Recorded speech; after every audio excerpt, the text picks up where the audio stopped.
Jesus Freedom from the Lord Channel.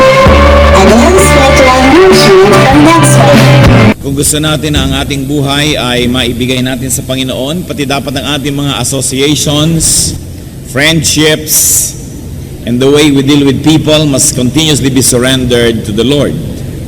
Because according to 1 Corinthians 15:33, do not be misled, bad company corrupts good character. Pag tayo po ay napasama, nahirapi at nasanay sa mga masamang mga kasama, ay maaaring pati ang ating buong kaluluwa ay maapektuhan ito.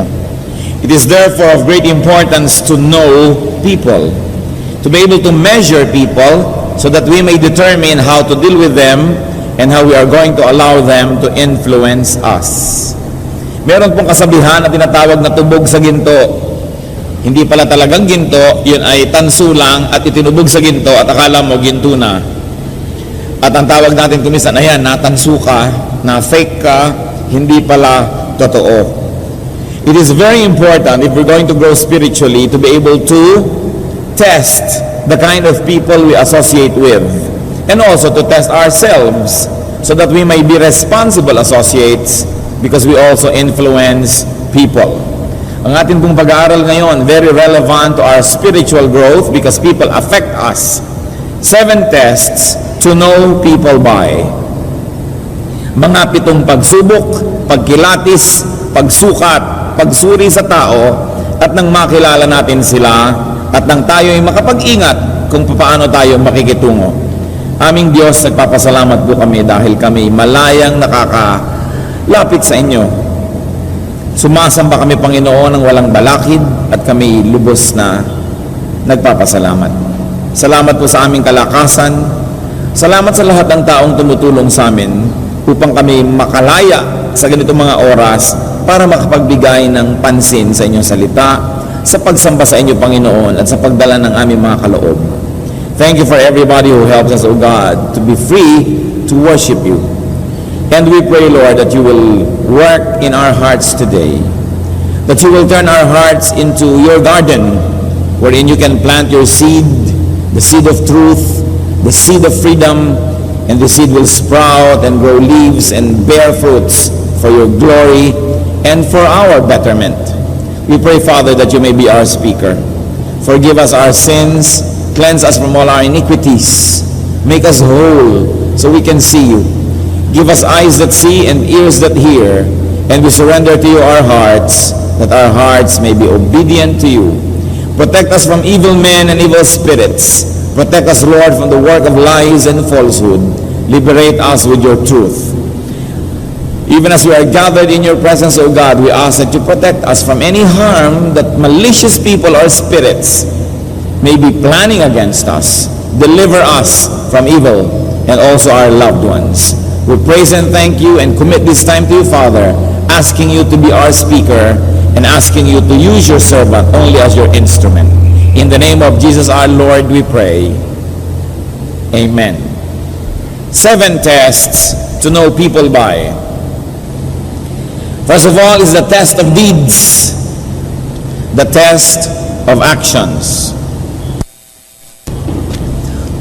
Pagka po tayo ay nakikisalamuha, nakikihalubilo sa mga tao, ay manmanan ng ating mata, ng ating tainga, kung anong ginagawa nila sa buhay. Hindi para pakialaman ang buhay nila, kundi para malaman natin kung sila ba'y paniniwalaan natin o hindi. Test people's actions and deeds. In other words, what they do, their habits. Because what they do can be easily known, because it's in the present, then you can know it. Proverbs 20 verse 11, even a child is known by his actions, by whether his conduct is pure and right. So know people by what they do. Also, know people by what they did, or by what they have been doing. Aalamin mo naman kung anong ginagawa ng isang tao nitong nakaraang taon, nakaraang 5 taon, dahil sa mga kwentuhan, sasabi niya, sasabi ng iba, malalaman natin yan. Kaya po ang mga employers, pagka nag-i-interview, tinitingnan nila sa iyong mga record kung anong ginawa mo the last 3 years or 5 years. That's why if you are into employment, it's not a good idea to be vacant for several months or years, because your prospective employer will say, what have you been doing in the last 2 years? You have not been productive. Dahil tinitingnan yung nagawa na. Not by one isolated deed. We cannot judge a person by one isolated deed. Nagkamali minsan, nadapa, merong nagawang hindi tama. Yun ay tinitingnan natin by batting averages, by track record. Ano ba yung pattern ng ginagawa niya? Hindi yung minsang pagkakasala ay itatali mo na siya doon. Pero ano bang paulit-ulit niyang ginagawa? Ano yung kanyang habit? And never be taken by people's intention. Huwag kayong padadala sa ipinapangako, sa mga plano, sa sinasabing ito ang aking gagawin. Ang tingnan ninyo, ano na ba ang nagawa? Why? Because even Solomon, the wisest man who walked the face of the earth, said in Ecclesiastes 1:9, what has been will be again. What has been done will be done again. In other words, other people say it another way, history repeats itself. And the Bible asks, can a leopard change its spots? Unless a miracle happens, unless God intervenes, what people have been doing is what they will keep on doing all their life. So you want to have an idea what they will do tomorrow? Take a look at what they did yesterday. Now, that doesn't leave room for change, because we can all change when we surrender ourselves to God and when miracles happen in our lives. But generally speaking, what has been will be again, and history will repeat itself. Kaya tinitingnan po natin bago tayo magtiwala sa isang tao kung ano na ba ang nangyari sa kanyang buhay ng mga nakaraang buwan at taon. Kung nakikipagkaibigan tayo sa kanya ngayon, titingnan natin ano na ba ang ginawa niya sa mga naging kaibigan niya nung araw. Kung gusto niyang lumipat sa ating church, titingnan mo kung nakakailang lipat na ba to? Nakakailang away na ba siya? Nakipag-away na ba siya sa dati niyang mga kasama, sa dati niyang mga leader? Dahil malamang uulitin na naman niya yan. At kung may naliligaw sa inyo mga dalaga, tingnan nyo, ilan na ba naging girlfriend nito? Ilan na ba ang pinaluha nito? Because chances are, mapapasama ka sa listahan. Huwag kang maniwala, babae, na mababago mo siya na yung pag-ibig. Maraming naniwala at ayan ngayon, nabigo. Kung hindi mo siya matanggap ngayon at yung kanyang baggage nung nakaraan, hindi mo matatanggap yung darating pa, so huwag ka na lamang magsayang ng panahon. Because we are products also of our past. As I said, while the Lord can give us a clean slate to begin again, it is not God but us who will repeat the same mistakes. Kasi meron tayong ganung tendency. Kaya nga sinasabi ko lagi sa mga counselees, marriage is not a reformatory institution. It is an institution and a relationship of acceptance. If you cannot accept the past of this person, and the past might just keep repeating, then don't bother to plan to spend the future with that person. Huwag tayo nagpapadala sa mga pangako. Kaya kung minsan yung mga interview, kung minsan sa mga beauty contest, hindi naman yan na naglalabas ng katotohanan yung what will you do if? What will you do if you had 10 million pesos? Siyempre, ang sasabihin niya, I'll give it to the children of the world. I'll give it to world peace. Kasi what will you do Ang itanong mo, what have you done with what you already received from the Lord? And then you will know what they will do to that which they still will receive. Look at the track record of people. Pagka hindi sila naging mabuti sa mga naging mabuti sa kanila noon, huwag mong asahang magiging mabuti rin sa'yo. Kung may umuutang po sa inyo, mag-research kayo kung anong ginawa nila sa mga nautangan na nila nung araw. Kasi kung tinakbuhan nila yon, malamang tatakbuhan din kayo. Bagamat may pag-asa ang taong magbago, pero dapat yon pananaw natin na para umasa. Pero huwag kayo doon magpako ng lahat ng inyong plano at kung hindi mangyari at hindi nagbago, papaano? Test people by their fruits, which is very related. Test them by the results of their deeds and actions and habits. While they may deliver their promise, while they may do what they promise to do, take a look at what happened to what they did. Ano ang bunga ng mga ginagawa nila? Pag binigyan mo nga ba siya ng pera, bumubuti ang buhay niya o napapasama at nagkakabisyo? Pag binibigyan mo ba siya ng kapangyarihan, nagiging maibigin ba siya at matangkilikin sa mga tao o nagiging mayabang palalo? Pag binigyan mo ba siya ng van at sasakyan, gagamitin ba niya sa kabutihan o ililiko niya kung saan saang dilim? At kung sino-sino ang pinupuluputan niyang nagiging isang anino sila sa dilim na yon dahil binigyan mo ng van. Kaya po marami mga tao hindi dapat magkaroon ng sasakyan. Kasi pag nagkakaroon ng sasakyan kung saan-saan nakararating, nakagagawa ng mga himala na hindi dapat mangyari. Kaya may mga tao hindi dapat binibigyan ng pera, nakakabili lang sila ng mga drugs, nakaka-afford lang sila ng kanilang mga bisyo. So bago kayo magtiwala at magbigay ng hinahangad ng isang tao, itanong mo, ano kaya ang ginagawa niya? At anong nangyaring bunga sa mga ginawa niya noon? Matthew 7:20, thus by their fruit you will recognize them. Siyempre, ang santol ay hindi namumunga ng mangga. Kaya pag nakita mong pangit ang mga bunga, hindi lang isang bunga, kundi may isang pangit na laligaw na bunga, pero maganda naman yung iba. Pero pag nakikita mo ang papangit ng bunga, pangit ang puno. Yun lang ang ibig sabihin nun. Test people by their words. Matthew 12:34, for out of the overflow of the heart, the mouth speaks. Malalaman mo daw ang laman ng puso kahit hindi mo yan i-x-ray, kahit hindi mo yan i-ultrasound. Sa salita lang na lumalabas sa bibig, alam mo na kung anong laman ng puso dahil ang lumalabas sa bibig ay sa puso nagmumula. So test what they say. The words of godly people are truthful. Hindi mapandaya, hindi sinungaling, at hindi namimili ng konti lang na gustong sabihin para makapag-create ng wrong impressions. But they give you the whole truth. That's why even in the court of law, you are made to promise to declare the truth, the whole truth, and nothing but the truth. Pag may nagpunta po sa inyo at nagkukwento ng masama tungkol sa isang tao, maaaring true, totoo yun. Pero ang tanong nyo, is it the whole truth? O pinili mo lamang yung mga hindi magaganda na sabihin para yung galit mo sa kanya lumipat sa akin at magalit din ako? Ikinukwento mo rin ba ngayon ang mabubuti naman niyang mga bahagi at mga ginawa o pinipili mo lang dahil ini-influensya mo ako? Zechariah 8:16, these are the things you are to do. Speak the truth to each other. And as we like to say again, the whole truth and nothing but the truth. Proverbs 8:7-8, my mouth speaks what is true, for my lips detest wickedness.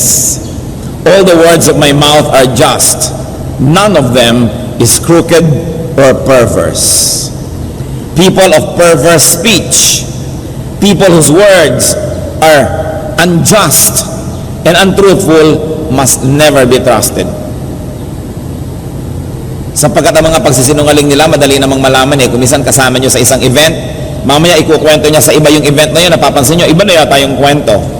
Maliban na lang, meron siyang memory problem, maaring iniiba niya ang kwento, so malalaman nyo, hindi truthful ang tao na ito. Nakakita na ba kayo ng isang taong 100% wrong? Sobrang success naman yon to be perfect. Kasi even to be perfectly wrong is a great success. Can you imagine? Perfect, ha?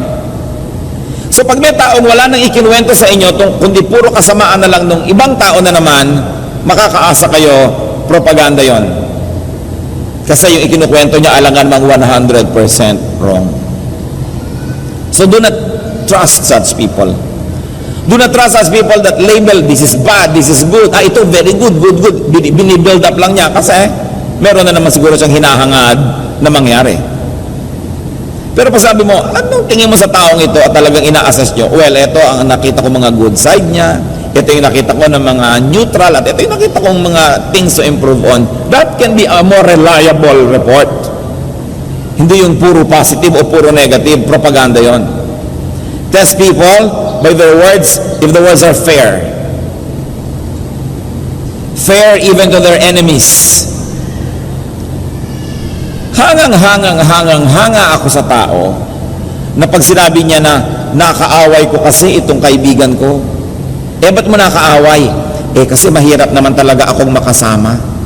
Aba, ang galing mo naman. Kahit nang aaway ka, at least honest ka. Pero pag sinabi ko, nakaaway ko yung kaibigan ko, bakit? Ang hirap naman talaga niyang makasama. Doubt na ako agad nun. Sa lagay, perfect ka na good, perfect siya na bad, kaya hindi kayo nagkasundo. Come on, don't pull my leg.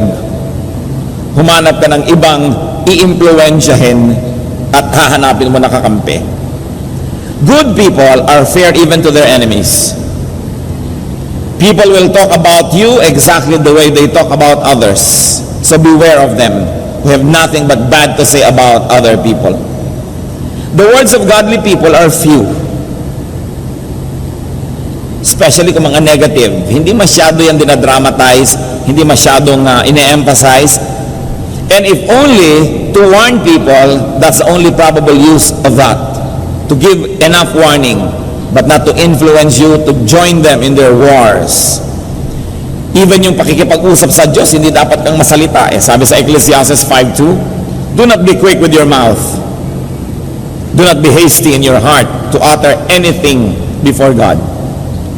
God is in heaven and you are on earth, so let your words be few.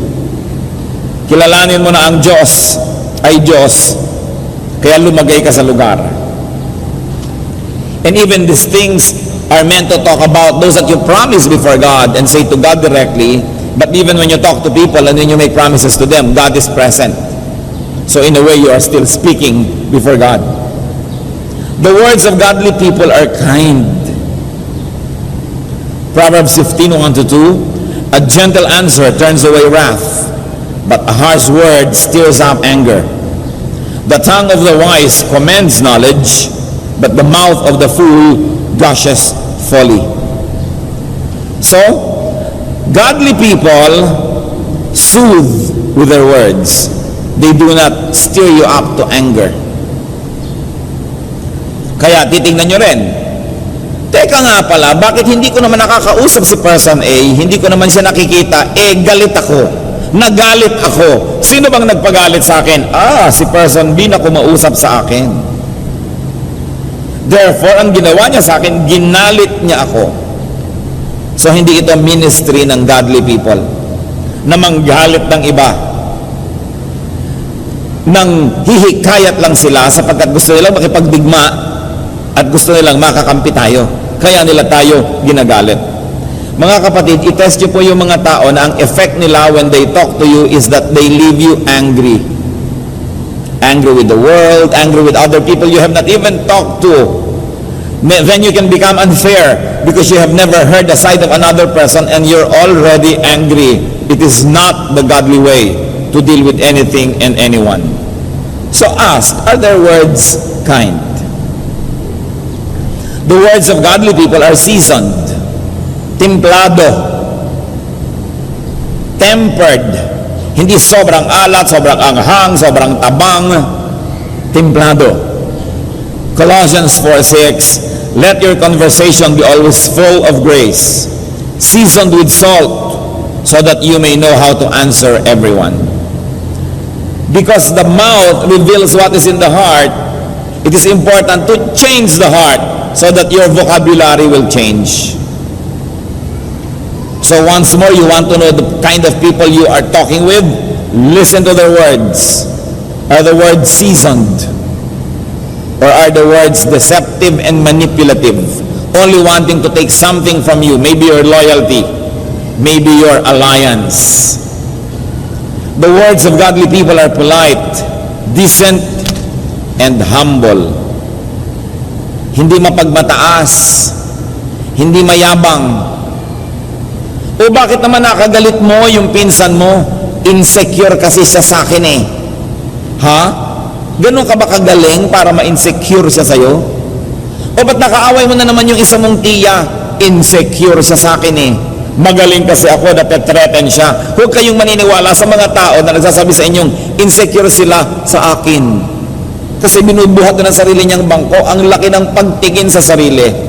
Kung merong dapat magsabi niyan, dapat observers, other people, not the subject. I have met several people na ganyan, nakaaway lahat ng tao, ang paliwanag lang nila sa lahat ng nagtatanong, insecure sa akin. Are you so great so that people will be insecure with you? Tinitingnan po natin yung gano'n. Ang yabang ng taong ito. Itinataas ang sarili. Ang laki ng pagtingin sa sarili. You know naman, the empty can strikes loud. Subukan nyo may malaglag na lata, isang puno at isang walang laman. Sino ang maingay? Yung walang laman. Kaya po pag may nag-away at pumupunta sa inyo yung isa, yung maingay, yung maraming salita, yung maraming demanda, kadalasan yan ang guilty. Bakit? Inuunahan na kayo para pag nabalitaan nyo sa iba, kampinaagad kayo sa kanya. We are talking about this, brothers and sisters, one and foremost because the influence of evil people affect our spirituality. They affect our attitudes, they affect our behavior. And we are bombarded by messages from so many people every day. That's why we should test not only the message, but also the messenger. Pagka mayroong dalawang nag-away na partido o hindi nagkasundo, ang igalang nyo yung tahimik, hindi yung maingay. At siguro yun ang talagang mas kagalang-galang, yun ang mas totoong tao. Pero yung lahat na lang pinagsabihan, idinaldalang lahat, yan ang huwag nyong pagtitiwalaan. Because the words of godly people are few. Now, another test that we can give to people is their attitude towards something wrong. Pag may mali, pag may problema, anong ginagawa nila? Pinapalalaban nila o nilulutas nila ang suliranin? Godly people right a wrong, not worsen it. Okay, hindi kayo nagkasundo. Anong ginawa ng isang tao? Pinalaki, pinagulo. Hindi makadiyos yan. Because God is God of peace. Amos 5:15, hate evil, love good. Godly people repair a damage, not aggravate it. Hindi pinapalaki ang maliit na problema. Godly people do what must be done, not avoid it. Hinaharap ang dapat na harapin at hindi ito tinatakasan. Romans 12:17, be careful to do what is right in the eyes of everybody.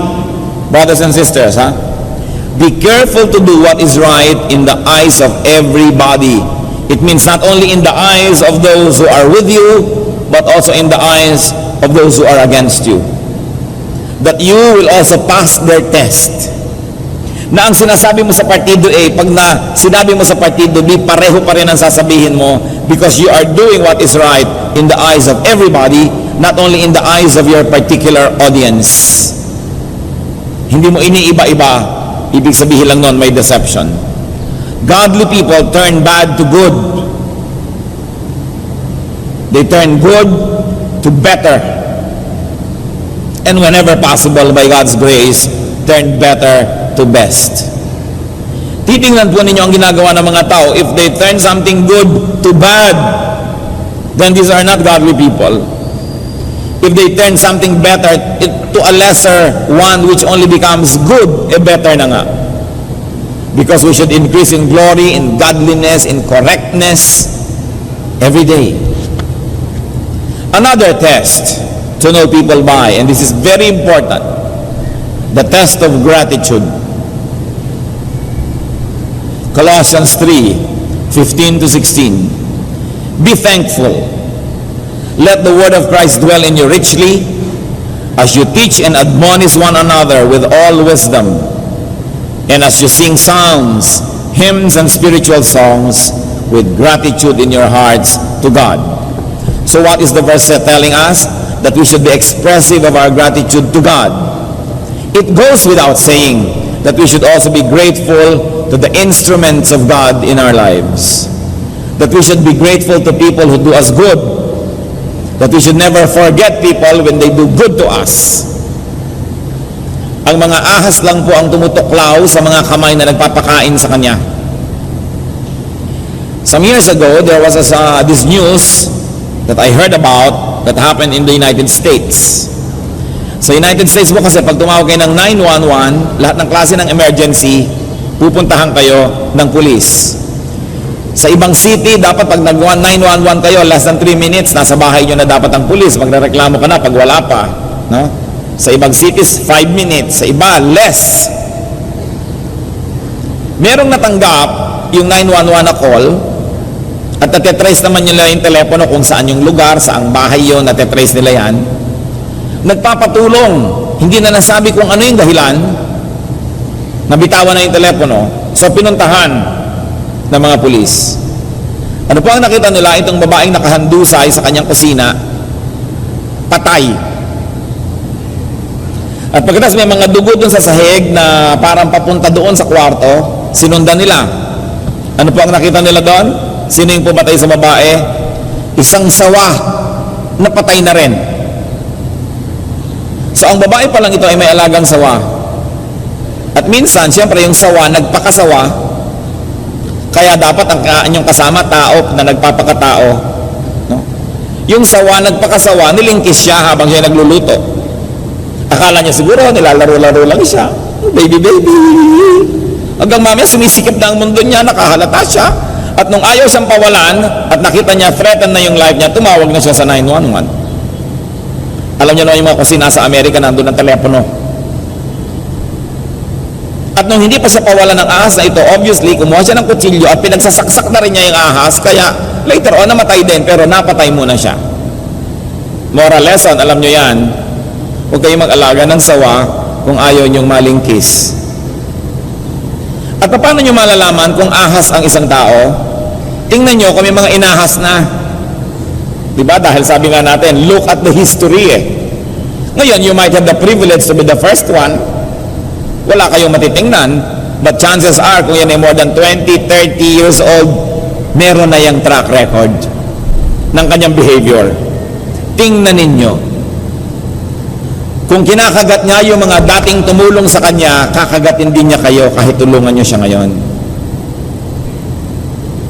Kung tinutuklaw niya yung mga dating gumawa sa kanya ng mabuti, at may galit na siya, tinutuklaw-tuklaw niya, asahan niyo, pag sa inyo nagalit, tutuklawin kayo. Naku, marami na tayong nakita, sweet na mga families, magkakaibigan, pasyal dito, labas doon, they have business together. Mamaya, minumura ang isa't isa, nagkakagalit dahil nag-awaya na sa pera. Yung mga sweet, kaibigan, naku, kung gaano kaya katagal na naman ito bago sila magpuntahan na naman at magdemanda. Hindi po ako binayaran, hindi tinupad ang salita. Kasi tiwala kayo ng tiwala. Tingnan nyo ang track record. Kung marami nang nakagalit, chances are makakagalit din kayo. Isang napakalaking pagsubok sa pagkatao, dapat marunong tumanaw ng utang na loob. Pagka sila ay nagsasalita ng pangit laban sa dating tumulong sa kanila, huwag niyong asahan na may mabuting manggagaling sa mga puso ng taong ito. Ang Panginoon man, may pinagaling siyang 10 mga ketongin. Ilan ang bumalik para magpasalamat? Out of 10, only 1. Sa Luke 17:17, Jesus asked, "Were not all 10 cleansed? Where are the other 9? Kita niyo ang Panginoon naghahanap ng pagtanaw, ng pagkilala. Dapat yun eh. Natural yun at yun ang kailangan sa tao. Beware of people who have nothing but bad words about their former friends. Even their former spouses, kung nagkaiwalay na sila, beware of them. Wala na bang mabuting masasabi sa kahit konti? Beware of people who have nothing but bad to say, to say about their past employers. Matapos i-employ, pasweldohin, pakanin, bigyan ng mga privileges, walang masabi ngayon kundi bad, ay makakaasa kayo, maitim ang puso ng mga taong yan. Beware of people who have nothing but bad to say about their past helpers, people who helped them. Sabi nga ng matatanda, ang hindi marunong lumingon sa pinanggalingan, hindi ba kararating sa paroroonan? Ang hindi marunong tumanaw ng utang na loob ay may mababang uri ng pagkatao. Pag-ingatan ninyo ang ganitong mga tao. Another test to know people is by their desire. Ano ba ang gusto niya sa buhay? Because desire can lead one to become evil. So kung meron siyang gusto, hindi naman masamang may gusto ang tao. Pero ano ang handa niyang gawin para lang makamit niya yung gusto niya? Gustong-gusto niya magka-computer, gustong-gusto niya magkasasakyan, Gustong-gusto niya magkabahay, gustong-gusto niya magkaroon ng ganito. Anong gagawin niya? Kakagatin ba niya yung mga dating tumutulong sa kanya? Gagawa na ba siya ng masama? Will play, outside of proper and decent rules? Will hit people by the belt? Desire can lead people to horrible spiritual deaths. James 1:15. After desire has conceived, it gives birth to sin. And sin, when it is full grown, gives birth to death. So binabantayan natin ang desire. Itong taong to, ano ba mga desire niya? Tayo rin mga kapatid, ano ba ang desire natin? Mananalamin kayo, sabi niyo, ikaw, ano ba mga desires mo? At ano ang handa kang lunukin, gawin, makamit mo lang ang iyong ninanais? What does it profit a man to gain the whole world and lose his soul to the devil? And yet many people make such bad trades and trade off. So beware of people's desires, because such desires can become their gods. Beware of people who desire material things too much. We all desire material things, pero kanya-kanyang degree. Tingnan ninyo kung yun na lang nang yun ang laging lumalabas sa bibig, yun na lang nang yun ang laging gusto.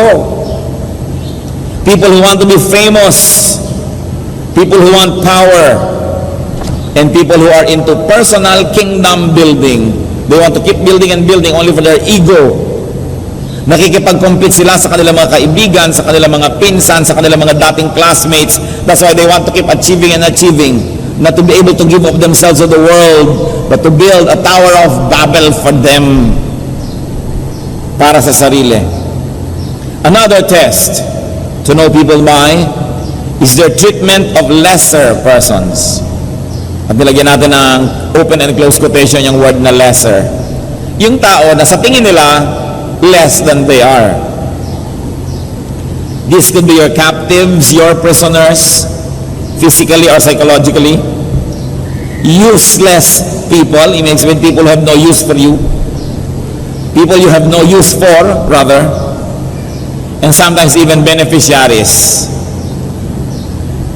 Be sensitive to how people treat people that they help.